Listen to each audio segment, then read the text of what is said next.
It's time to take command with former NFL tight end Logan Paulsen and former Commanders beat reporter Craig Hoffman.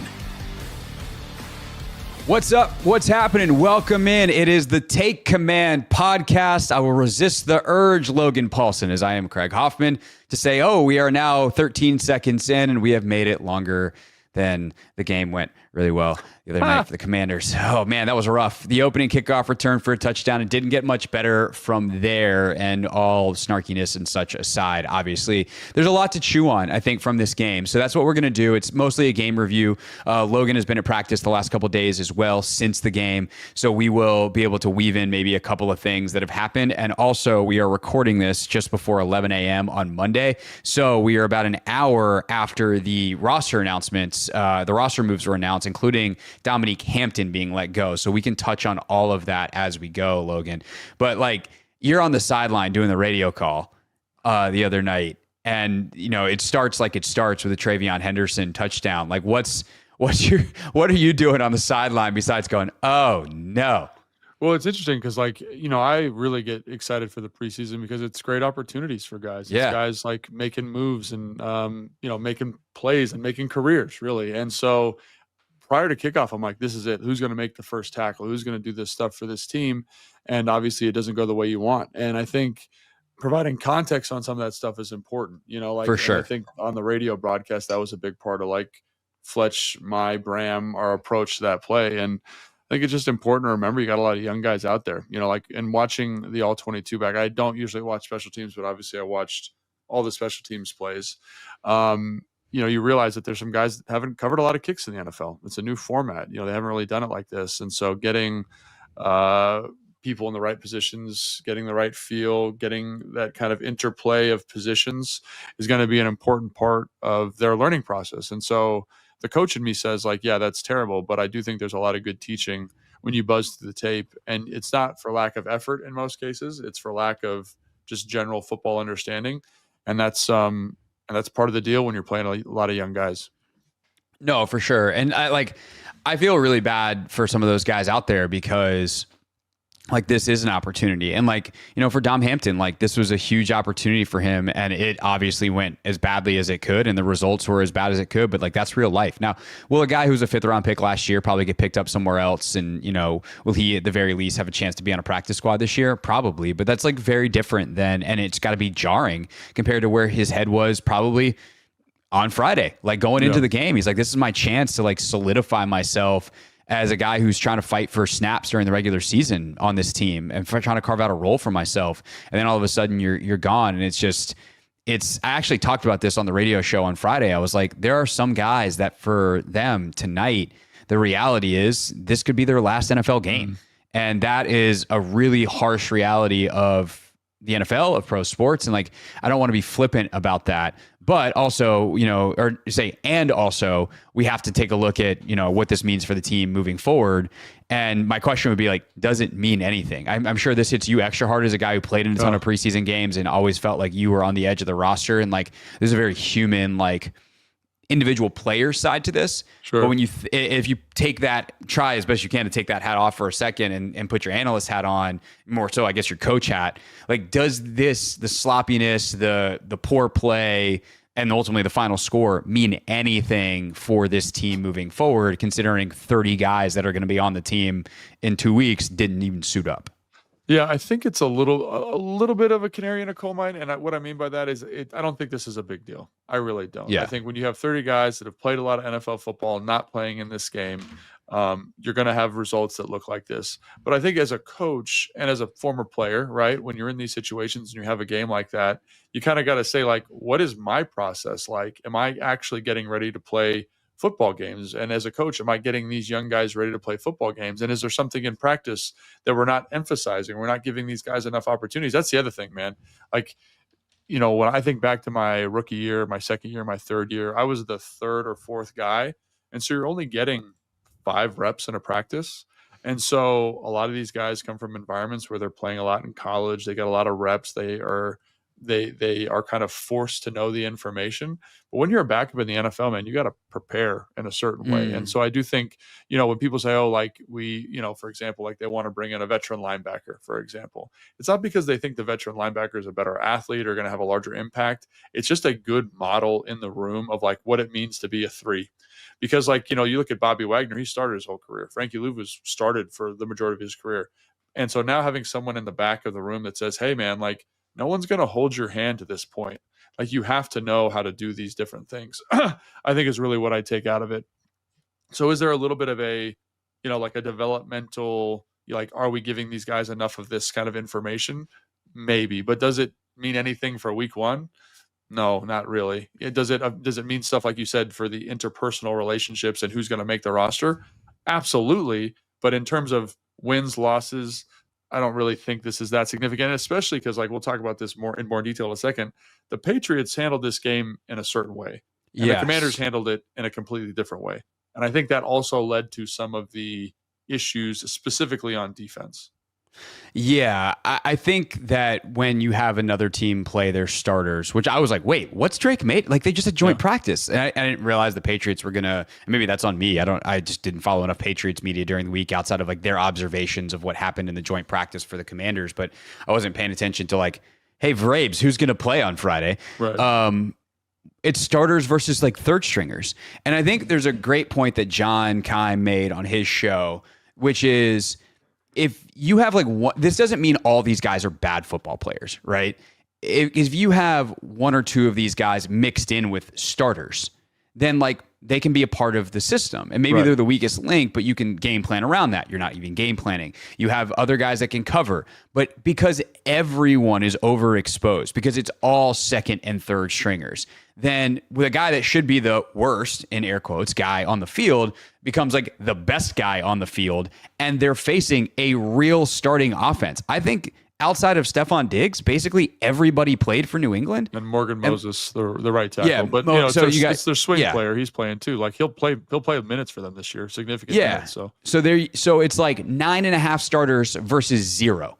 Yeah. And that went about how, or I guess 1, Trey Amos is out there. Newton's a rotation player, but like that's how that's going to go. Yeah. But I think the thing that Quinn was so upset by that is legit, and in some ways might be a blessing in disguise for a wake up call, was like, hey guys, just because we were good last year and now you're wearing the same jersey doesn't mean you get to show up and win football games. Like there's a way to, I'm going to borrow Dan's language here. There's a way we have to get down if we want the results that we want. And very clearly they did not do that. Yeah. And I think the other thing too, is like they actually kind of like game planned this team a little bit, like there was a couple runs like from the Baltimore game last year, that kind of short motion out of 22 personnel to crack, then the receiver cracks the next guy. You pull the play side guard and the fullback to the perimeter. They ran that a bunch. And I think the other thing, so people are like, okay, well, they should know. Was that the ones they got the touchdown on down in the red zone like 3 times? And it's they like got a touchdown. Yeah, this play clearly works. They got a touchdown. Trey Hendrickson had 2 explosive runs on it, right? They were both to the left. And so people say, well, why didn't they get it fixed? Well, the problem is like you have, for example, you have on the first play, you have your first defensive end. I forget who it was, but whoever it is. And then you have, Kane Medrano as linebacker and Tyler Owens as your safety. Then you get all the way to the third quarter when they score that touchdown, and all of a sudden it's Daniels is the safety, Arnold is the linebacker, Jones is the defensive end. And so like those guys didn't get that rep. And some of the stuff that happens over the course of a normal game, you say, oh, I've seen this motion. I've seen this play. I've seen this blocking surface. These guys are now seeing it for the first time. And I think that's another element that is, upon review, I think that group deserves a little bit of empathy. Like even the draw that they ran, like, the Commanders, we don't run a lot of draws in practice. We don't run a lot of crack pull stuff out of 22 personnel. That changes your fits a little bit. So if it's something you're not super exposed to, you're going to have a hard time fitting some of those runs, and you're going to get explosive plays. And so that's another element of the preseason that I think is just important to acknowledge, is just like, hey, they took it a little bit more seriously. Not that we didn't take it seriously. I hate that language. Like they prepped it more. Like we were out there, we ran man coverage. We ran a little bit of cover 2. That's our base defense. We didn't coach, hey, this is how we play our man coverage versus this crack look. We didn't coach how this is how we fit this run versus cover 2. Even some of their backfield action stuff was a little bit novel. And you could tell, like, Kane Medrano is a great example. Like, I think in general, he had a energetic, physical game. You saw the upside of what he is, but you see a young player, right? You see a duo action where the back takes counter steps. He mirrors the back, runs right into the double team. Like, that's something he's seen in college. That's something he's going to do. I'm pretty confident they didn't talk him through, hey, if you get counter steps by the back on duo this week, like, this is how we're going to fit it. That's just not how you prep these games, having played in a lot of them, right? It's just not what you do. So I think just understanding the general context of why this looks the way it did defensively is important. And again, remembering that people are changing, people are getting reps. This is the first time some of these guys have gotten those looks in practice or whatever. And that's why you do these joint practices. That's why you do these preseason games. So just another kind of add-on to what you're talking about there. Right. And to just, put a period and to underline the point here, like, during the regular season, you will do all that stuff. It's like, they like to do this, so we are going to prepare for it. And when you see it, you respond by this thing, not the thing that we practiced in the summer when we didn't, this little wrinkle wasn't in there. Like, you anticipate the wrinkle, and that allows you to do what you need to do. Like, so much of football, like, we talk about it all the time. So much of football happens pre-snap. Like, you got to understand what's coming at you, and then you go from there. All right. So with that said, we're going to go position by position, kind of like we did in the preview through the review. And so everyone will get a little bit of attention. But special teams wise, anything else you want to add on? Because obviously it was a tremendously poor results performance. Anything else on the special teams front before we get to the offense and defense of it all? Yeah, I think if you just want like a kind of a quick breakdown of the touchdown, basically you get Kane, and I forget the other person that he's working with, but the fives in this system, the L and R fives, so the kind of interior guys on the kickoff coverage, so the guys right near the kicker have a little bit of flexibility. The 4 tends to be a penetrator, and then the 5 kind of plays off. So think about your Revo. Just in case anyone didn't pick this up, 5 is the guy closest to the kicker. There's 11 guys on the field. The kicker is like 0, and then you have 5, 4, 3, 2, 1 to the sidelines. All the way out. And so the 4 is the guy that's going to penetrate the kickoff. So think about your Tyler Owens has kind of done that for us, right? He's going to penetrate, and then your Revo is going to kind of play off Tyler Owens and fit the run. And so watching it, like in this game, Kane Medrano's the 5, and the penetrator kind of punches up the field. And Revo, if he's in the game, would do a great job of saying, oh, he's getting washed down. I'm just going to play over top of this, and he'd be in perfect position to make the tackle. But you get a young player who tries to play over the top. You get 2 guys in the gap, and then obviously people get manned up on the outside, which happens on kickoff return, and they hit it up for a touchdown. And again, they are playing their starting kickoff return team, and people forget, like, oh, it's special teams, they're all backups. No, like, imagine if we had Revo in on this play. Imagine if we had T.O. in on this play. It's going to feel a little different from an energy, physicality. Nick Ballore, if he's in the game, like, what does that look like? So just again, another moment where you're getting guys, and that's where I say this is good learning. Because now I can go to Kane and be like, hey, we talked about this in practice this week. This is how it's going to feel if it plays like this. Right. And so those reps are invaluable. And I think it's just guys getting more reps, more familiar, and young guys make young mistakes, and I've been that guy before. I've made those mistakes, and hopefully they'll have an opportunity to learn from them. For sure. And I also think Yankoff was held in the hole, which doesn't help. Yeah, that did happen also. He was the R3, right? Yeah. So and he's trying to get there and make the tackle, and you just see the jersey go rump, and it's like, hey, that seems like an important. Yeah, it seems like an important one. Can we maybe throw? By the way, I will say I will not be too just Commanders telecast. Can we replace, I'm not saying you can't take Clark Construction's money, but you can't have a yellow logo in the place where the flag is on the graphic. That's something you were probably not aware of. So it's funny. I was driving to the airport with my boss who kind of does graphics. And he goes, yeah, I didn't even think about that. So we're fixing that for the next one. Like they've already excellent. I'm now glad that I brought it up. Yeah. I'm now glad that I brought it up. Yeah. Cause every play I was like, is there a flag? Nope. That's just the Clark logo. There's a flag. Nope. That's a Clark logo. Okay. We're here to report first. They take feedback too. They make it happen. They'll make it better. Look at those Commanders. They're just a responsive bunch. All right, let's get into. We'll start with the offense. Quarterbacks next on tape.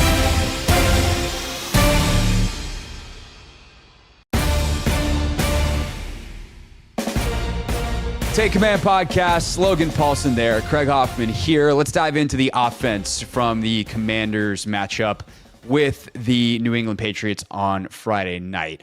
So unlike a regular season where we kind of just go like, what is the most interesting thing? Because it's training camp and the position battles and the whole deal. I think it's better for us, Logan, to just go kind of position by position and say, hey, here's the evaluation. Obviously some, including the quarterbacks, wide receivers we're going to start, are going to merge together, which actually brings me to my thoughts on Sam Hartman.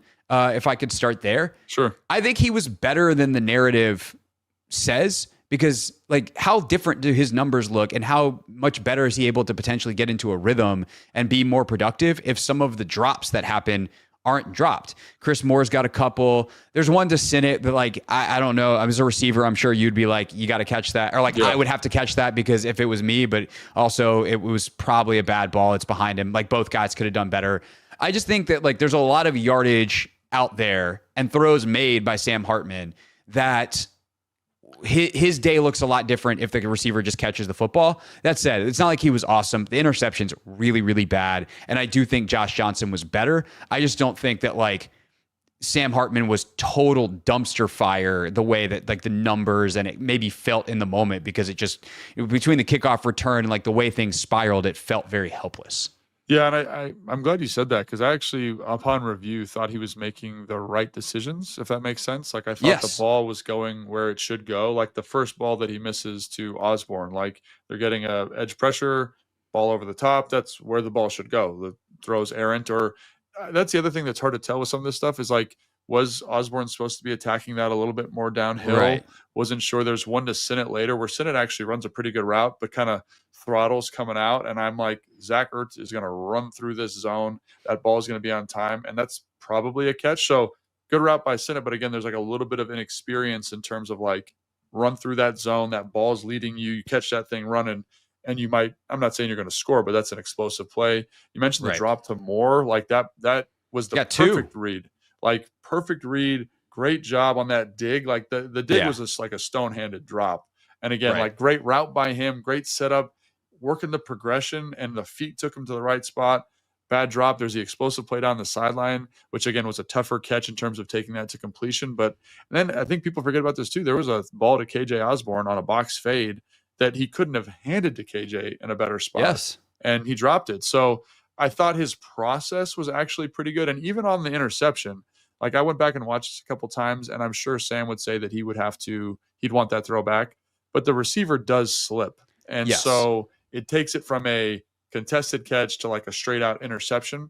And I think those are the things that over the course of the game, they feel really icky. And I'm not trying to make an excuse for him. I'm not. I'm just saying, like, when you watch enough football, like, those things matter. And like, I'm really glad you brought up the rhythm element of it too. Like, if you get a couple of those explosive chunks, like the one to Sinnott, whose fault is that really? Who knows? Probably could be a better ball, but that's an explosive play. The one to Moore is an explosive play. The second one to Moore is an explosive play. The one to Osborne's a touchdown. Like, I come out of this saying, like, man, that's like not a bad day at the office if you complete some of those balls.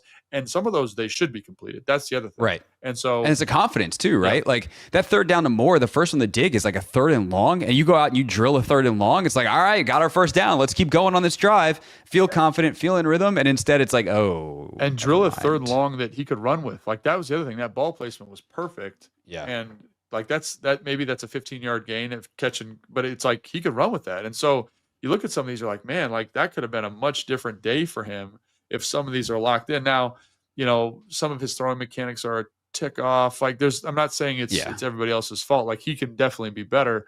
But I upon rewatching it, I was kind of like, oh, like, this is not as bad as like you said, the narrative would indicate upon rewatching. Yeah, or that it felt. It definitely was not as bad as it felt. You know, again, quoting the person who knows more than I do, John Keim. He did a good job of mentioning on his show too. Sam had shoulder surgery in the offseason, and you wonder like some of the accuracy stuff, and like you don't get to put a point on the board and be like, but I made the right decision. Like, you have to execute the throw. Right. But I tend to agree with you that watching it back, you're like, I feel like the decision making is pretty good, but you got to be able to make the throws, the arm strength to, you know, zip that ball to the outside. So, you know, he's a little late, receiver stumbles, and he doesn't have the strongest arm. Like, that's begging to be picked on the interception. So there's definitely stuff there, accuracy wise, and occasionally decision making wise, footwork wise, all that stuff for Hartman. What about for Johnson? Because it definitely, like, the offense felt crisper Also, New England stopped playing their starters, which was helpful. Yeah. So it was much more of an even fight, and especially for a guy that's played as much football as Josh Johnson. What did you make of him? Because I do think right now having that veteran presence feels like the more important thing. And they can probably get both of them to the practice. Hopefully they can get both of them to the practice squad. But if they had to choose, I do feel like Johnson, for everything we just said about Hartman, Johnson probably pulls himself ahead with this performance. Yeah, and I think, Johnson's still learning some of the offense, kind of like reads, footwork. But overall, I think, he's played a lot of ball, man. And that's kind of how it looked like. He understands what an NFL window is. He understands what NFL open is. He understands kind of where the ball needs to be. And again, there are some athletic and physical limitations with Josh Johnson that I'm sure he would also admit to having in terms of arm strength. Yeah, being 38 years old, Yeah. that's an athletic limitation. For everybody, right? But yeah, so I'd say like overall, it's kind of what you'd expect from a veteran, like who's playing late in a preseason game with, a bunch of guys who a bunch of receivers who may or may not make the roster. Like I think the offensive line on the whole on the day actually played pretty good, and there's some things here and there that got to get cleaned up. But in terms of what he did, like that's kind of my expectation for him. Like, and I think he made the throws he needed to. He got a little lucky on some stuff, and overall, I think you feel pretty good about the performance if you're him. Yeah, for sure. All right, so when you get to then the wide receivers, this is the yikes. Yeah. Luke didn't really do a whole lot. Dalen Lane didn't really do a whole lot. A couple guys like Tay Martin, you're like, oh, who are you wearing number 6 running around? Did a couple nice things. Chris Moore, the drops, like that's brutal. That's not going to work. I think it obviously reinforces the importance of Terry and of Noah and of Debo. And I guess if there's any solace I take, it's like this time last year, Noah Brown was a Houston Texan. And so if I had to guess right here, here's my bold hot take of the show, Logan. If I had to guess, wide receiver 6 is not currently on the roster if they keep 6. Like I think that there's probably going to be someone somewhere that they feel like they can bring in and do something. But it was a concern. The concern was validated. Not good. Yeah. And I think, Moore is probably the closest from like a route running standpoint. But again, like if you look at this game and you look at the last 2 weeks of training camp, like he's had some issues. And, like I think he had a really good OTA minicamp period. So maybe you're saying he's just got a little bit of the yips and he'll get back in the swing of things here shortly. But that's not really what, like over the last couple of days, this is what he's been. So again, the route running's there, the nuance there, the experience is there. But yeah, that's been tough. I think Lane, I like what Lane did. I think there's a lot of playmaker to him. I like what he did with the ball in his hand as a returner. I like how aggressive he was. He made a tackle on teams. So I think his day is probably better than people think maybe, what I mean? Like in terms of offensive production, I think he had a very solid day in terms of his game. But yeah, in terms of receivers, like you didn't really feel Luke. You didn't really feel Strawn, the big, tall receiver. You didn't really feel that guy. You felt a couple of those down the rosters guy. Brooks and the other guy, number 10, the UDFA, I thought had a solid day. Jacoby Jones. Yeah, I feel like Brooks was probably the best of the bunch. Like he popped a couple times. You're like, okay, 16, doing something. Right, but again, like he's working against the back half of the roster guys. So that's what you'd expect, right? I don't think you're saying, these guys now need to be the 5th and 6th wide receiver. And I think that's the thing coming out, like you said, is, who's going to play that spot for this team? Like, and I think it's going to be somebody who's cut, possible trade candidate, whatever that looks like. But I do believe, like, unless they start showing some more life here, like that's what this is going to be. It's going to be like, we got to we got to make the room a little bit more talented. And I hate saying that because again, like that means that someone here who's built relationships and a home here is going to have to find a new spot. But unfortunately, that's the nature of the biz in the NFL. Yeah. And it's kind of crazy because I feel bad, like, because we were telling everybody in the spring, like, man, they got like 8-9 guys that like look pretty good. And they did. And nobody but spring is really different than that through. Yeah, they're just, guys like use Chris Moore. Like Chris Moore was a stud in the spring. Like it doesn't do you much good because it's the spring. Like he hasn't been good in camp, and then obviously you see what he is in the game. Luke looked so much better. Like he flashed so well in the spring, and it's been more inconsistent in camp. And it's just, you don't want the closer it gets to real football for the worse it to look, but that has kind of been the reality of the situation. So I then think it's interesting that they don't bring in any receivers they had like 25 guys that tried out, a couple, like 6-7 linebackers. Clearly that was an emphasis. Some corners they wound up signing to. So like they did the thing that NFL teams do. They churn the bottom of the roster, but none at the receiver position. So I do wonder if there's something they know, or there's situations they're watching. They just kind of know eventually someone's going to get cut somewhere else. Maybe they like Brooks enough, or one of their other guys enough, or maybe they're just looking at their roster and Adam this time of year is going to do the same thing every other GM we've ever seen on Hard Knocks. There's a whiteboard somewhere in his office or a digital version or whatever his method is of the 53.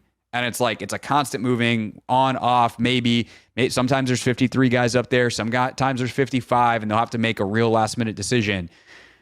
Maybe they just look at it and there's like, there ain't no way we're keeping 6 receivers anyway. Like we have our 5, we know who they are.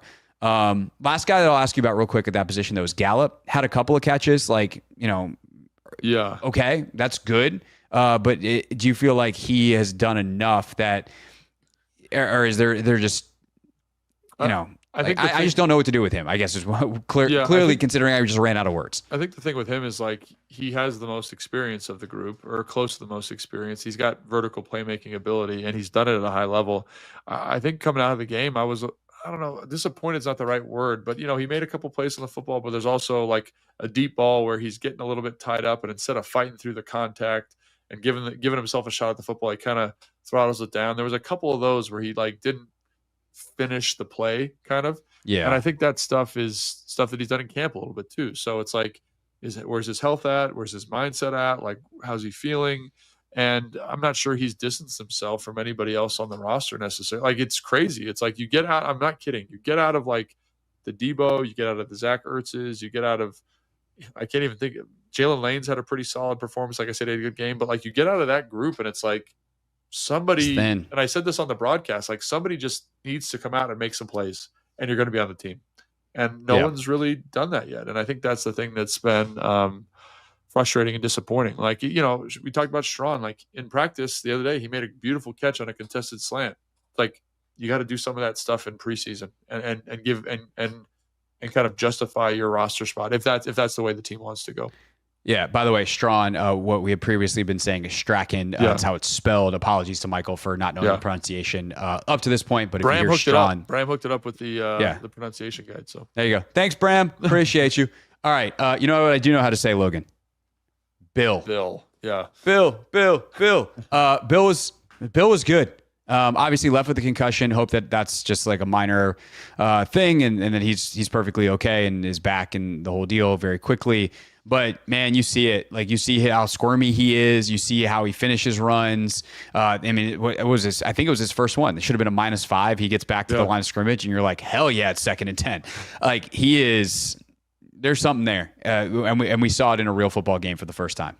Yeah, I do think there's something there. And again, there's some youth to how he runs a little, you know what I mean? There's some stuff you get away with in college you can't get away with in NFL games. But I do think he did a great job maximizing runs. Pass protection was a little up and down. I think, kind of the reverse of that is like Chris Rodriguez had a great day, physical day in pass protection. It was funny, like watching their runs back to back, like watching Bill's runs, very good, very productive, maximizing runs. And you watch C-Rod and it's like they've got these kind of, pre-snap run looks where if the nickel's like in the overhang, you're going to throw the bubble, and he's running into like an unblocked nickel, or he's running into an unblocked defensive end. And you're just like, man, that's a bummer that he didn't get to maximize. Chris Rodriguez didn't get to maximize his looks, but we're talking about Bill. I think Bill, was as advertised. I think there's a little bit of like reeling in that crazy horse, getting to be a little bit more patient, but I think you see the athlete, and I think you see the vision. I think you see the movement skills. So hopefully he's healthy, and hopefully he continues to grow as we move into the rest of the preseason. For sure. All right. You talked a little bit about C-Rod. Anything else from him or any of the other backs that you think is worth noting? Yeah, I think C-Rod's running with good power. I just want to see him get some clean runs. You know what I mean? Like I was watching the Jets game the other day, and their big back is Allen. He's from Wisconsin. Raylan Allen. Yeah. And like, just getting him through that first line. I want to see what he can do, because again, he was in a tough spot with some of those. I thought Jeremy McNichols had a really good day. Just a violent, physical, tough dude. Felton, I think he had like 3 or 4 carries. So that was okay. And then Kaz Allen, I was kind of hoping to get to see him play some more running back, but gets nicked and doesn't get a lot of touches there. So the running back room kind of ended up being a little different than we thought in our preview show, where it's like the guys we thought were going to be good that have played a lot of football were good, and the other guys didn't really have time or an opportunity to assert themselves. All right, so that leaves tight ends and O-line. Sinnott, he was like, here's what I would say about Ben Sinnott. You felt Ben Sinnott's presence. Like, he was there, and that's one of the things we asked for. Like, he was involved. He had a couple of looks. We mentioned the drop earlier. That's, like, not a great ball, whether that is just a bad ball in general by Sam, whether Ben didn't finish the route correctly, whether he should have just caught it anyway. Like, that can be debated. And I think if you're a coach, you're telling the quarterback to figure it out. You're telling the tight end to figure it out. Yeah. But he does make a couple catches. How did he look overall, run game added in as well, when you look at his blocking and the day that 82 had? I thought he looked pretty solid. I think the thing with the run game specifically is, like, there's a couple plays where, like, what's your angle? Like, what's your landmark on this guy? You're running with great energy. You're attacking with great physicality, but where's the ball going? If the ball's going outside, and my hat needs to be outside. I still need to be physical, but I need to be physical with the correct approach and landmark. I thought the routes looked good. Like that spin route that he ran, I call it spin, like second in is the acronym that I remember from Kyle's offense, I thought was great. It reminded me a little bit of Zach. I love how he got up to the top, inside stem, push vertical, really quick 1-2 speed cut. I thought that was big time to see that skill set from him. And again, that was the one where they're not quite on the same page, the quarterback, Sam and him, but that movement skill was good. Made some nice catches on the out. That was a tough catch kind of on the back shoulder there on the stick on the Patriot concept. So overall, I thought solid day. And again, it's tough in these kind of games where the opportunities are limited. I know they ran 71 plays, but they weren't in the flow of an offense. It's like, here's a 3 and out, here's a 4 and out, here's a 5 and out, here's a 3 and out. And it's just, you never get any rhythm as a play caller or a player. So given that context, I think he had a pretty solid day. I just want to see him play more and get more consistent. Like, go on a 8-play drive. How does he look in that, right? I don't want to see here's one play, go to the bench. Because I know as a player, that's really hard to do. That's really hard to be successful in those situations because you don't get in a rhythm.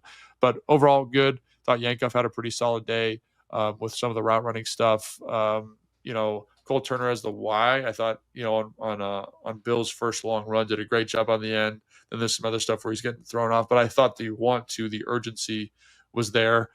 Makes that kind of tough contested catch, quote unquote, on the corner where he's diving for the ball. Love the ball skills. And then Cager's movement skills are crazy. That one, what was it, a corner route where he just explodes and you're like, whoa, holy smokes. He definitely has that. And so that group is interesting, but I think so I feel a little bit more optimistic about that group as opposed to the receivers. But I just want to see them play. I don't want to see 3 plays here, 2 plays here, 1 play there. I want to see them play a little bit more. And so hopefully in the second half of this Bengals game, we get to see that.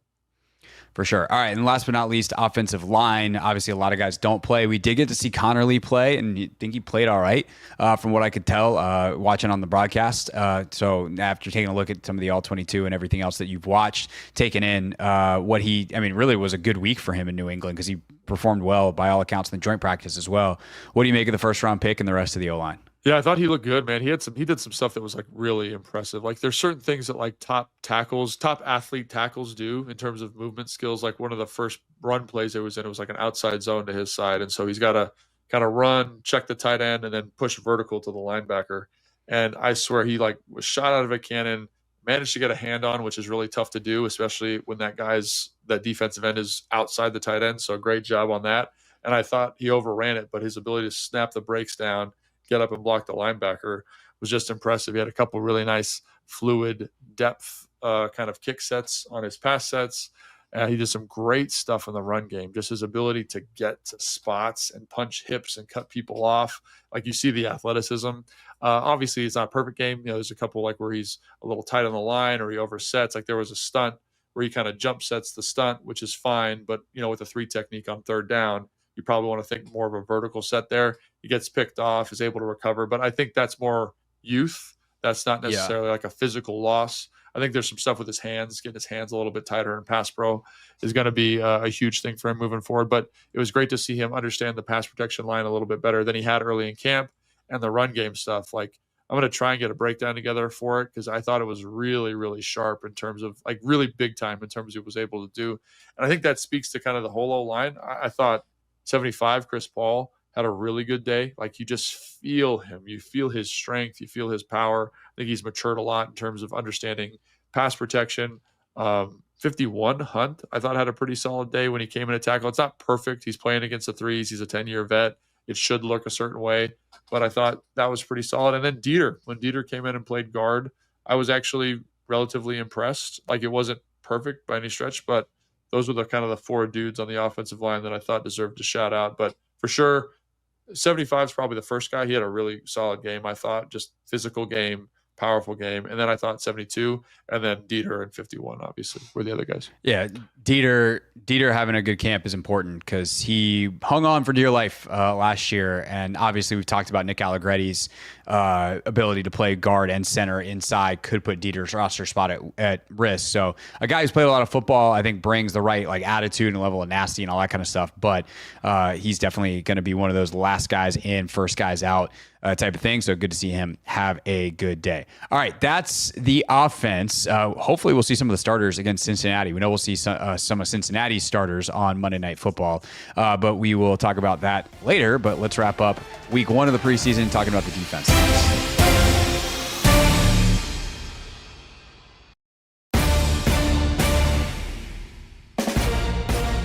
Take command. I'm Craig Hoffman. He is Logan Paulsen.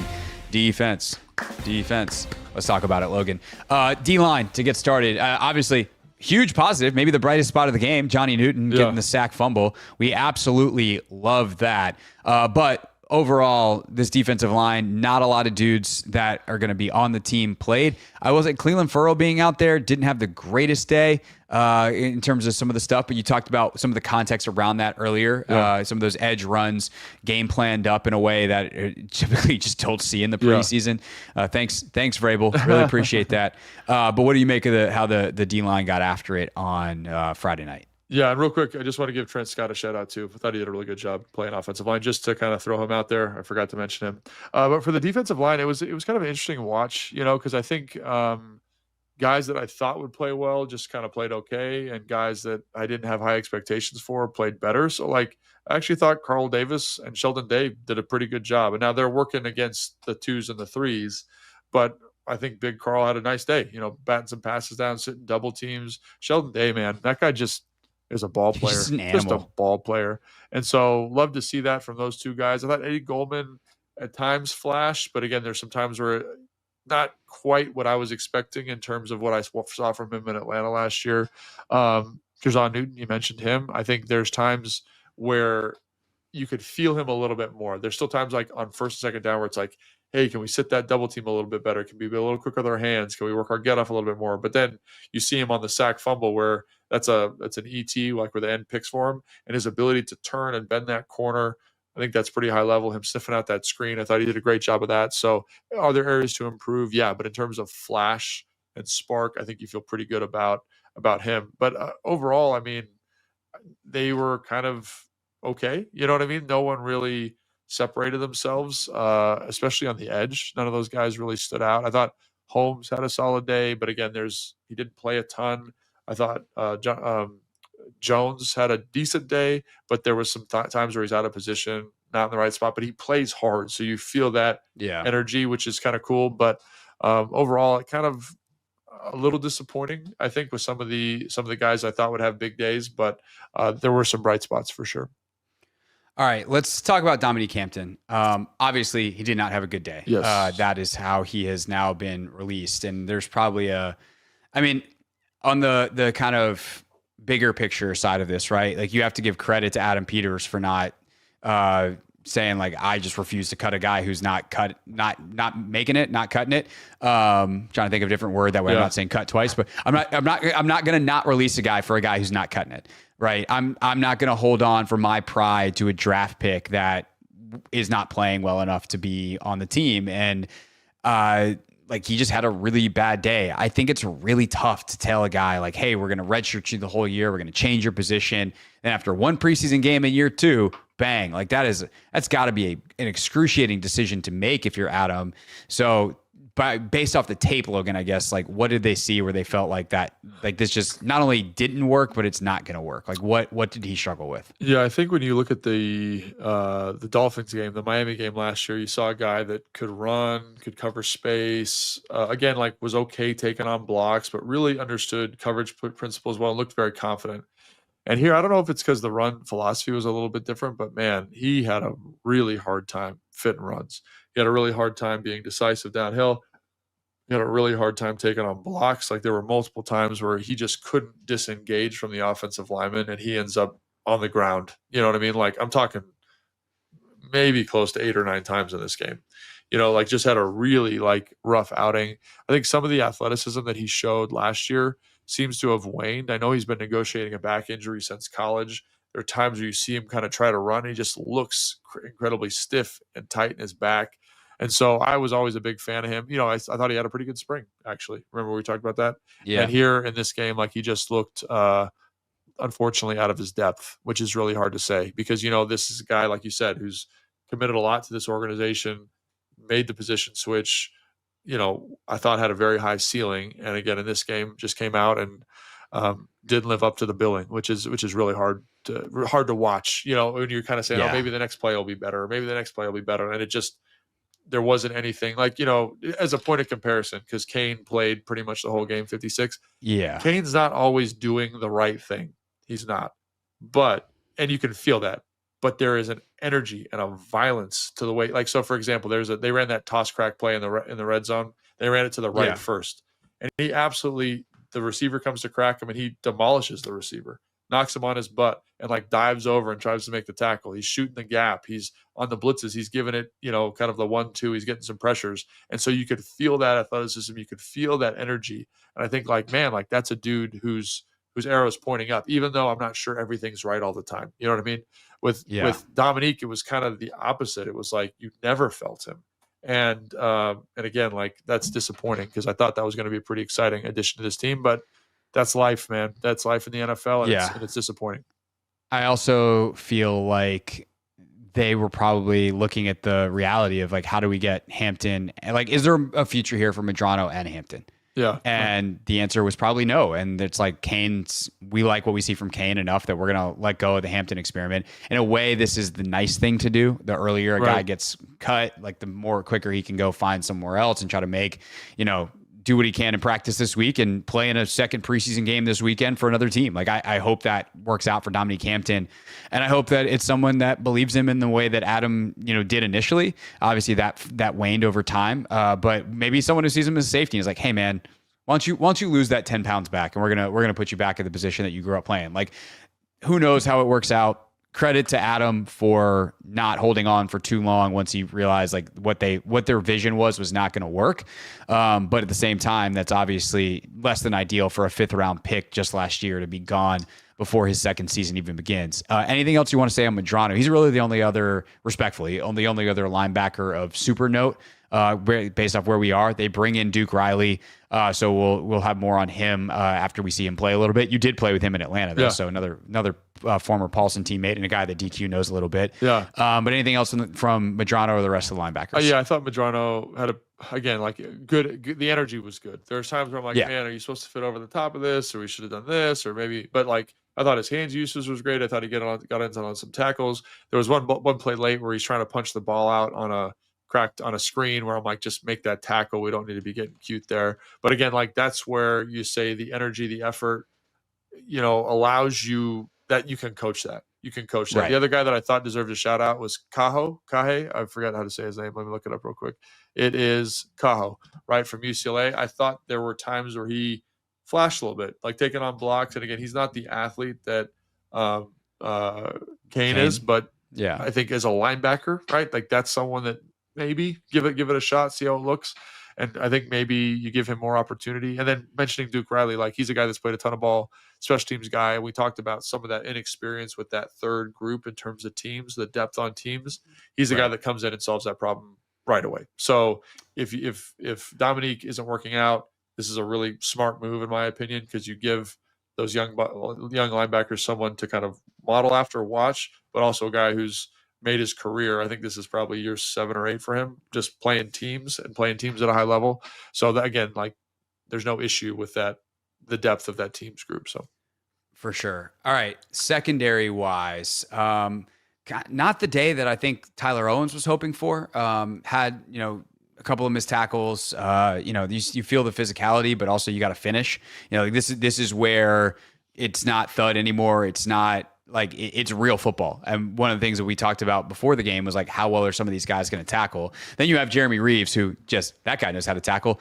I don't know what the hell he's supposed to do on that play that he gets flagged it's a penalty, for. but it's tough. It is, but I don't think it should be. Like the idea of why it is a penalty is smart. You're trying to protect guys' heads. It's only a penalty because the ball carrier dips his head. Yeah. Like Revo's head is headed to the side of the dude's hip. As the tackle is happening, the guy tries to shoulder him. They wind up making, more helmet contact. Like, what is he supposed to do? He targeted it correctly. I don't think he should be punished for that. Yeah, I mean, he did target it correctly, but again, like that's the rule, like helmet-to-helmet contact, and he definitely initiated it. And again, like sometimes, like in order to give the refs a consistent aiming point, like these plays that are bang bang like that are penalties. Like I was talking to Fletch about, he's like, yeah, I'm a defensive guy through and through, but like unfortunately, the way the rule's written, that's a penalty. So I empathize with you. I empathize with Revo. Like I actually have him on my list as like one of the guys who just played out of his freaking mind, man. He had an awesome game. Physical, downhill, tough tackles, like aggressive to the ball. Like there was a draw in the low red when they were going, the Patriots had the ball going right to left. And he like kind of beat the receiver, kind of went inside the guard, probably misfitted a little bit, but gets his hand on the foot, tackles the guy. And I'm like, that's what you want to see from defenders, right? You mentioned Tyler Owens. I think he had a better game than I thought when I watched the film, but all the stuff you said about him is true. Like we got to finish some tackles. He had some stuff kind of in the muck and the mire. He had some good coverage stuff, but like you said, you come out of that saying like, man, we got to be a little bit more consistent than that for sure. But I think overall, when you watch down to down, you're like, actually, this is okay. You can be better for sure, but this is okay. And I think Noah Monogany played his absolute face off, man. He had an awesome game. The problem is he gave him that touchdown late. So I think a lot of people. I just feel like some of the worst things that happened to them, he was in the frame, and sometimes that's just unfortunate. Like you're just there. Yeah. But like on the kickoff return, he's chasing down, and you're like, I think he was the L1 or R1 on the side, so he's the safety, kind of fitting in there, and like that's to me unrealistic because, like you said. Yankoff's getting held. There's like 10 yards. Yeah, on this the gap side, is enormous. You're just like, that's unfortunate. You're the guy in the picture getting run past. And then he gives up the touchdown. And I feel like there's one or two more where you're like, oh, man. But like, I think that's kind of the one, I'm glad that it actually was better than it felt. Yeah. That's good. I'm not trying to take away from that. He covered competitively. And again, like you have one bad play to my eye, which again, like it's going to happen. But I thought overall he deserves a shout out. To me, that's the Noah experience, though, and like why he's a great backup. Sure. The thing that's consistent with him is he's going to play his absolute face off. Yeah. He's always going to give you effort. He's going to play with physicality. It's just sometimes that's going to result in missed tackles or missed coverages or penalties. And you hope that because he's in a backup role that you can limit the exposure and he can be a really helpful piece for you. So that's kind of the Noah experience. So I'm glad that it was more true to the Noah experience than it felt with some of those big plays. Anybody else in the secondary, for better or for worse, that you want to shout out as we wrap up here? Anybody in the secondary, better or worse? I think Carlin Vigors had a tough day. He had a really tough day tackling specifically. I thought the coverage was okay, but I think you see some of the stuff that made him a UDFA. Like there was never any doubt about his ability to cover. It's about his willingness to tackle. And I think you saw a little bit of difficulty there. I thought Ben Nickel, the number 48, the backup safety, had a pretty solid day. Like he took good angles, was good in coverage, decent on teams. Like, and again, I don't know what his ultimate ceiling is, probably a practice squad guy, but that's nice to see somebody late kind of making plays for himself. I'm trying to think who else is playing. Percy, I thought played really well, but he hurt himself early. And didn't less play than a lot, ideal. So, and then if you want to give star of the game, like Trey Amos. Yeah, he kid's played really awesome. well. Yeah, I mean, I forgot, but he was great. Like he tackled well. He made a great play on a toss crack. It was the same play that Kane knocked over the receiver. It wasn't the most physical play, but got the feet tangled up. And then in coverage, man, he just seems to get it. You know what I mean? Yeah. Whatever he's doing, the seatbelt, the lockdown, like we can, yeah. So he's doing a good job, and I want to see. And so for me, it was good to see, really all your draft picks. Connerly played pretty good. Amos played well. I thought Jakrowski Merritt had a good day. I thought Lane it wasn't in receiving, but like the special teams overall, was pretty solid. And then Kane, I thought, again, it wasn't perfect, but I thought you felt his juice. So I think overall, you see why they drafted him. Yeah. If you're looking for positives, I think those guys played well. And then like Revo, man, like that dude just played awesome. So Revo forever. Revo forever. All right, that's our show then. We did it. We did a show. By the way, I guess we should, this technically goes in the special teams bucket, but Matt Gay, obviously the miss, that's not great. But the best kickers that are going to be available to replace him if they need to go down that path eventually are probably competing for spots on other rosters right now, which is something we learned last year the hard way. So while clearly Matt Gay needs to pick it back up, he was fine the first couple of weeks of camps, had a couple misses, and then or has the miss in the game. I would not freak out to think that they are ostriching with their head buried in the sand about that. And Dan Quinn even acknowledged, like, hey, after your guy misses, like, it's a fair question to ask. But they gave him a lot of money. They want him to be the guy. And unless he struggles the rest of camp, they're probably not going to bring anyone in. I'm sure they have a list of options, but that anything else you want to add on the kicker situation? Or does that cover it? No, I think you hit that perfectly. Yeah, they have enough other things going on that they can use the roster spots for something else, despite the fact that I have an annual plea that Tressway should not have to kick in the preseason, shouldn't have to punt. They should always just sign a punter for the game and be like, hey, man, boot it down there. But that's a thing for another day or perhaps another year. All right, that's Logan Paulsen. I'm Craig Hoffman. We'll see you later this week with more from practice and the Bengals preview and maybe some more. So that's Logan. I'm Craig. See you next time on Take Command.